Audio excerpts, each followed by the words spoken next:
Hola, ¿qué tal? El día de hoy Lisema tiene el honor de tener a una invitada especial que lo es la doctora Blanca Colmenares Sánchez, quien tiene de estudios la licenciatura en Derecho por la UNAM, maestría en Derecho, doctorado en Derecho por la Escuela Judicial del Estado de México, además de ser conferencista en diversos temas como lo son derechos humanos y la convencionalidad, desplazamiento ilegal, restitución de menores.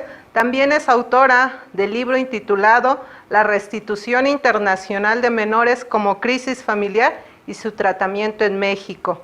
También ha ocupado cargos en el Poder Judicial como lo son ser juez en materia civil, juez en materia mercantil, juez en materia penal. Actualmente es jueza familiar del Tribunal Superior de Justicia del Estado de México, del Distrito Judicial de Nezahualcóyotl, Estado de México, y también ha ocupado cargos cubriendo magistratura en Ecatepec, Estado de México. Y bueno, el día de hoy ella nos va a hablar sobre el tema de derechos humanos y la convencionalidad. Vamos a dejarla para que aborde dichos temas.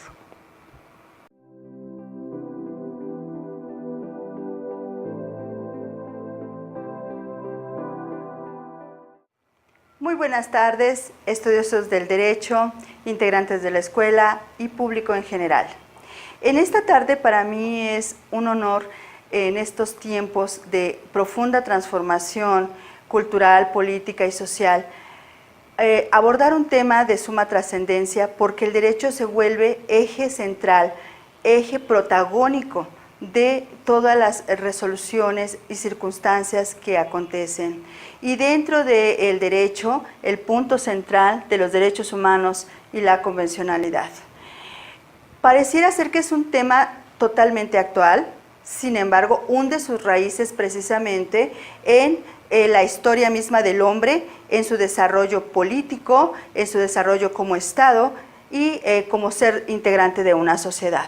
Ya tenemos desde Grecia importantes pensadores como lo es Platón, Aristóteles, Sócrates, y dentro de sus principales obras se encuentra La República. Dentro de la visión de Aristóteles, él nos hablaba de que los hombres somos un animal político.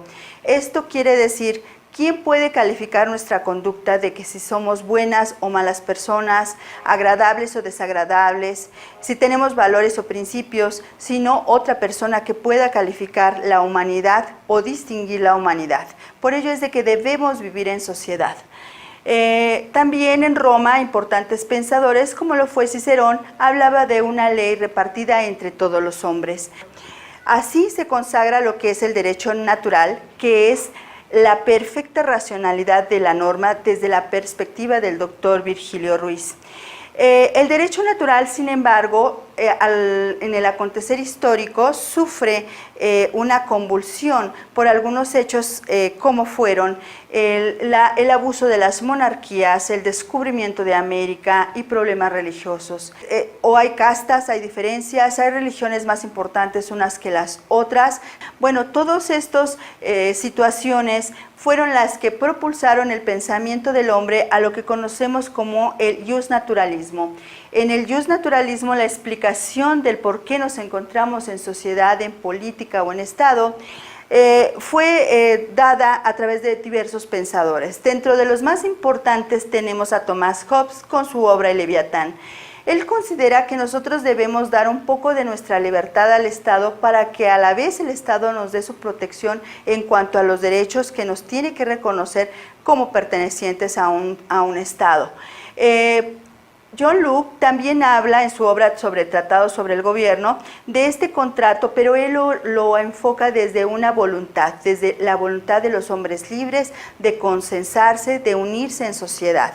También el contrato de Juan Jacobo Rousseau, bueno, pues es más conocido por todos nosotros.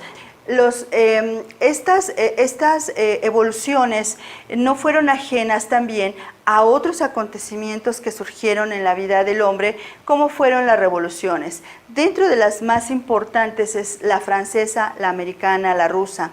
¿Por qué fueron tan trascendentales? Por ejemplo, en la Revolución Francesa se crea lo que es la Declaración de los Derechos del Hombre y del Ciudadano.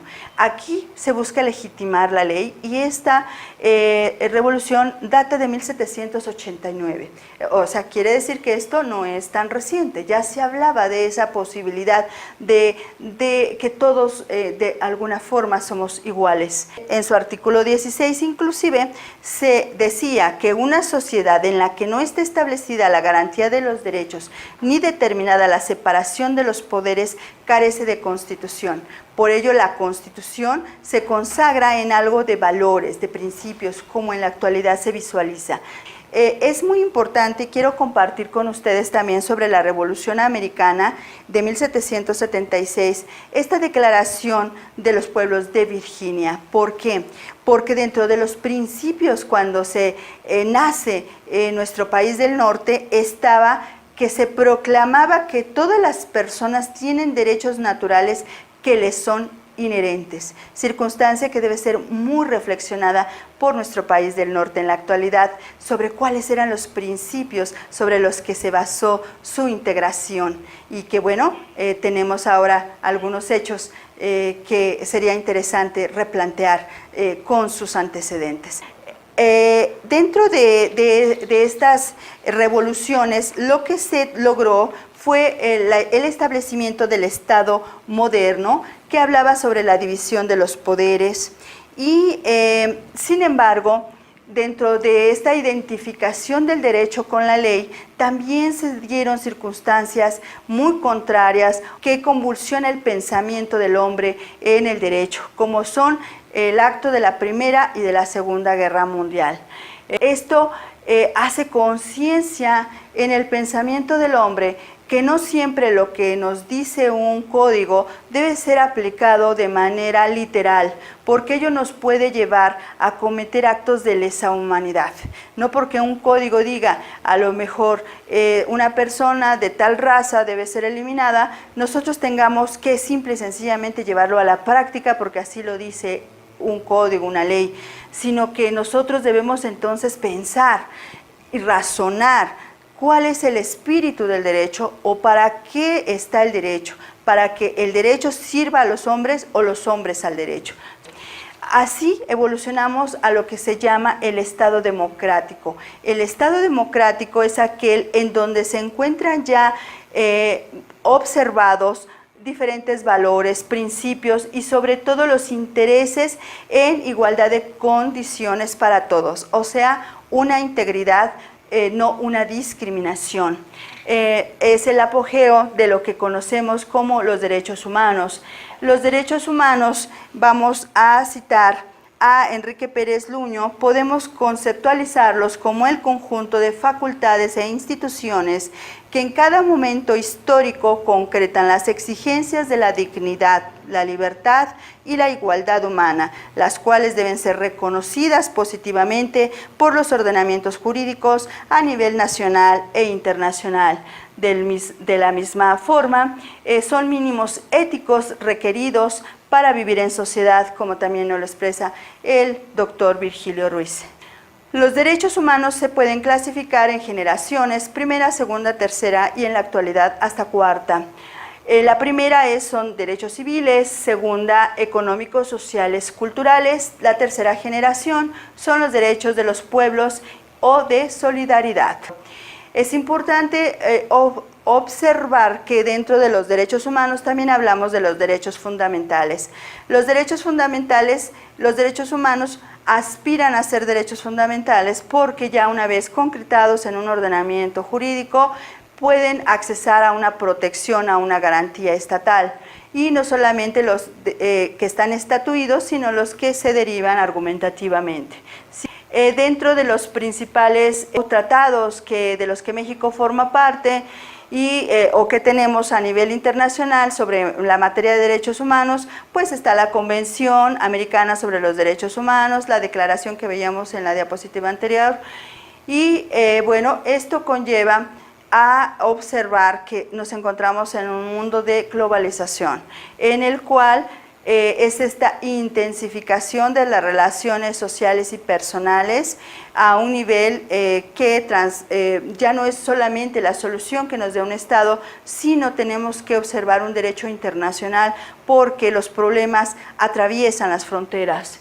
La globalización puede entenderse como la intensificación mundial de las relaciones sociales que vincula localidades distantes, de tal manera que los acontecimientos locales son moldeados por eventos que tienen lugar a muchas millas de distancia y viceversa. Ello de acuerdo con Santos Boaventura de Sousa en su libro que tenemos a la vista.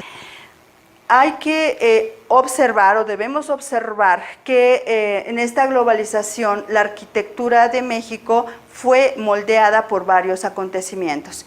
Dentro de ellos, precisamente, pues el estar inmerso en una globalización en donde tenía que ser partícipe económico, político, cultural, pero también por algunas resoluciones de la Corte que no le fueron del todo favorable y que le indicó que debía rediseñar cómo, para dónde dirigir. Estas reformas fueron precisamente en 2011. Hay un antes y un después de esas fechas. En esta nueva arquitectura se colocó en el epicentro del sistema jurídico a la persona, al ser humano, con reformas al artículo 1 y demás.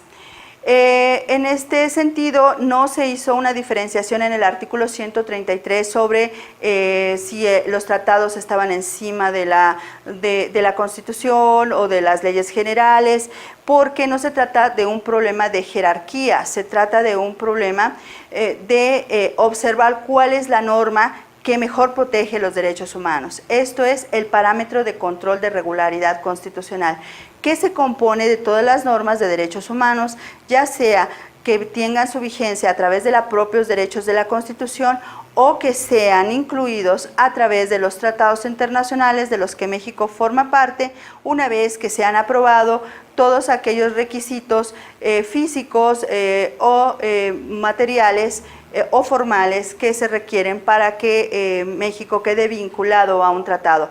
Estos conforman un solo parámetro de control de regularidad constitucional y nosotros, los operadores jurídicos, lo vamos a realizar esta interpretación argumentativa a través del principio pro persona, que es un principio que protege a la persona humana en su contexto. El papel del juez, por ello, en la actualidad es de suma importancia porque ya no es más la boca de la ley únicamente. Es un trabajo interpretativo, argumentativo, hermenéutico, que le va a dar vida a los valores, a los principios que se consagran en una constitución, en lo que se denomina las constituciones vivas.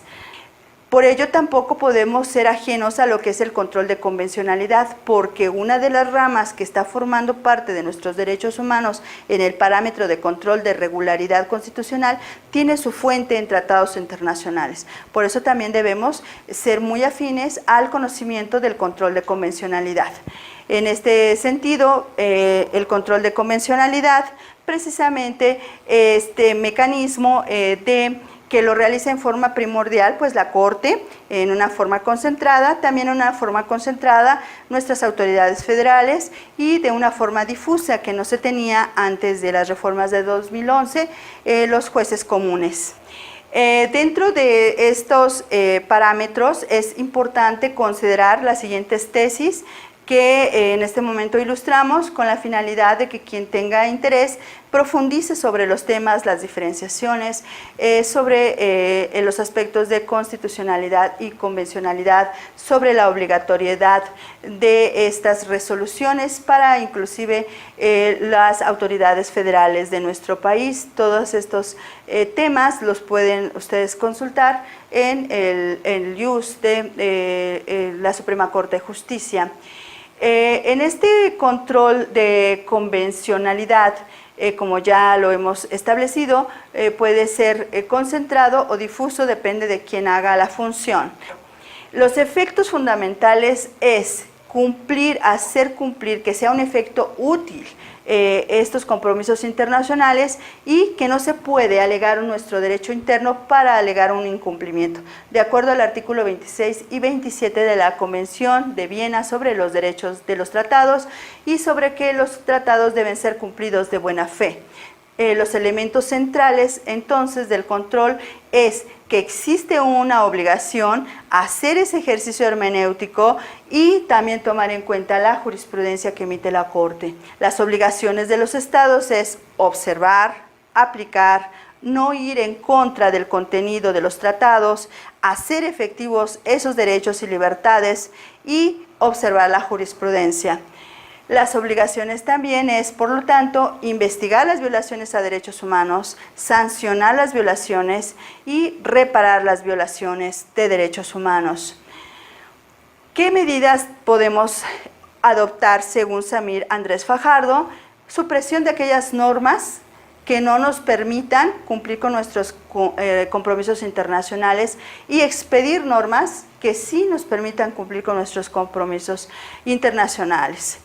En la práctica pudiéramos actuar de la siguiente forma, reconociendo cuáles son estos derechos humanos, que son normas transversales, identificar cuáles pueden estar involucrados en un caso, delimitar el problema, buscar cuáles son las diferentes normas de derechos humanos que pueden ser aplicadas, revisar nuestra normatividad doméstica, identificar nuestra solución al contexto constitucional, hacer cruce de controles y aplicar el principio pro persona e interpretación conforme, de acuerdo a Fajardo Morales Amish. El análisis entonces va a ser en base a una interpretación en sentido amplio, estricto y cuando no se pueda la inaplicación. Esto es, no se tiene que ir como primera pauta a desaplicar una norma, sino que primero vamos a interpretar de acuerdo al principio pro persona y en caso de que ello no nos dé la solución, vamos a hacer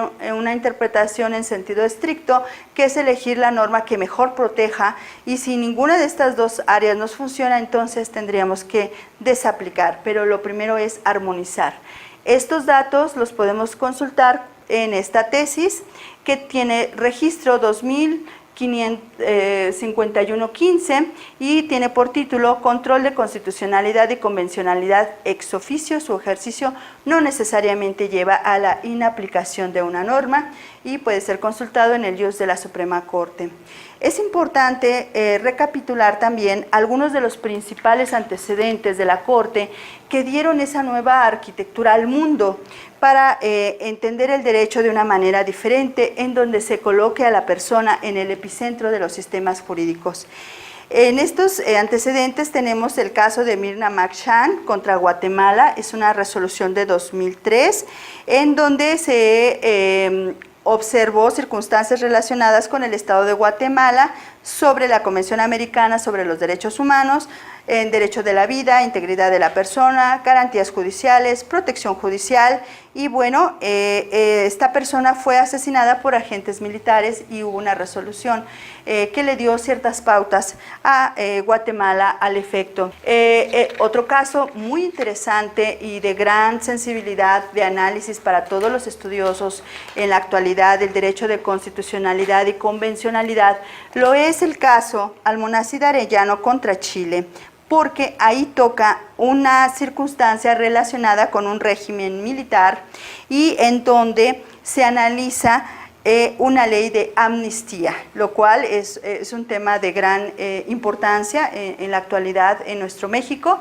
Y bueno, aquí tenemos un antecedente que sería prudente analizar, investigar y observar ese compromiso internacional y cómo resolvió la Corte en relación con esta ley para el Estado de Chile. Los casos relevantes en México los tenemos básicamente en la sección del caso de Jorge Castañeda contra México. Esta resolución fue de 2008 y trata precisamente de que en esa época cuando se hicieron aquellas candidaturas presidenciales en 2004 y las elecciones en 2006, no se tenía posibilidad de que existieran candidaturas independientes. Esto estaba reservado únicamente a los partidos políticos, y como no hubo un recurso eficaz para poder hacer valer el derecho del ciudadano Jorge Castañeda, bueno, hubo una resolución que le dio ciertos lineamientos a México importantes para ahora haber realizado inclusive modificaciones constitucionales que permitieron en las anteriores elecciones tener candidatos independientes. El siguiente caso que también tenemos muy interesante de analizar para todos los estudiosos de esta materia, pues es el caso González y otras, que es del campo algodonero, el tema básico sobre las muertes en Ciudad Juárez y bueno, cuáles fueron las sanciones y cuáles son las participaciones que nosotros debemos cumplimentar en esta sentencia o en esta resolución de la Corte. El caso más conocido, que es el de Rosendo Radilla Pacheco contra México. Bueno, en este sentido, bueno, pues esta es una de las resoluciones que más es conocida. Es una resolución de 2009, también por la Corte, en donde participó el Ejército y bueno, la desaparición forzada del señor Rosendo Radilla, y que da paso precisamente a esas nuevas reflexiones que hace la Corte sobre la obligatoriedad de asumir las resoluciones de la Corte, inclusive para los tribunales del orden federal en México. Otro caso también importante es el de Fernández Ortega y otros contra México. Es una resolución de 2010, también se involucra el sistema militar y bueno, hay un ataque o una sanción en relación a lo acontecido a la señora Fernández Ortega, que les presento y que bueno, tuvo algún acontecimiento en cuestión de violación, inclusive frente a sus hijos, y bueno, el caso lo pueden ustedes consultar ampliamente para poder observar qué es lo que la Corte determinó en base a este caso y los lineamientos que México debe atender. Para finalizar, independientemente de estos casos, y que ya nos ha quedado claro qué es el control de constitucionalidad, de convencionalidad, el origen y el desarrollo de los derechos humanos y fundamentales, quisiera terminar con una frase muy importante de Nelson Mandela, que dice: privar a las personas de sus derechos humanos es poner en tela de juicio su propia humanidad. Muchas gracias, excelente tarde y espero que los datos aportados sean de utilidad.